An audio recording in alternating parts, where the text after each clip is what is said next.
বর্তমান যুগ হচ্ছে ফিতনার যুগ। এই ফিতনার যুগে কোনটা হক আর কোনটা বাতিল, কোনটা সত্যের পথ আর কোনটা মিথ্যার পথ, তা পার্থক্য করা বড়ই মুশকিল। এজন্য আল্লাহ রব্বুল আলামিনের কাছে সত্যের পথে চলার জন্য বেশি বেশি সাহায্য প্রার্থনা করতে হবে, আর এই দোয়া বেশি বেশি পাঠ করতে হবে।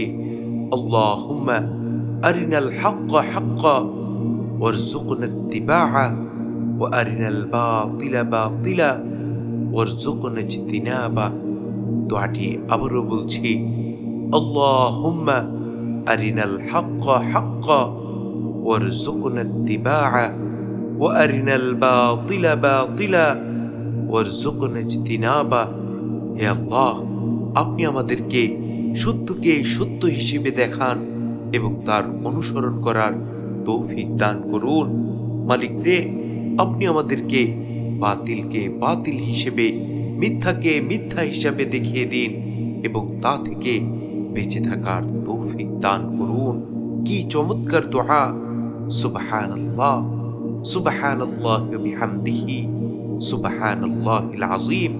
সুতরাং এই ফিতনার জামানায় আমরা যদি ফিতনা থেকে বাঁচতে চাই, হকের উপর অবিচল থাকতে চাই, তাহলে অবশ্যই বেশি বেশি এই দোয়া পাঠ করতে হবে। আল্লাহুম্মা আরিনাল হাক্কা হাক্কা ওয়ারযুকনা ইত্তিবাআ ওয়া আরিনাল বাতিলা বাতিলা ওয়ারযুকনা ইজতিনাবা। মালিক রে, আপনি আমাদের সামনে সত্যকে সত্য হিসেবে উন্মোচন করুন এবং তার অনুসরণ করার তৌফিক দান করুন। মালিক রে, আপনি আমাদের সামনে বাতিলকে বাতিল হিসেবে, মিথ্যা হিসেবে আমাদের সামনে উন্মোচন করে দিন এবং তা পরিহার করার, তা থেকে বেঁচে থাকার তৌফিক দান করুন।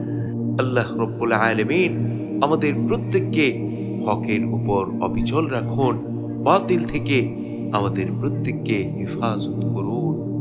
আমিন।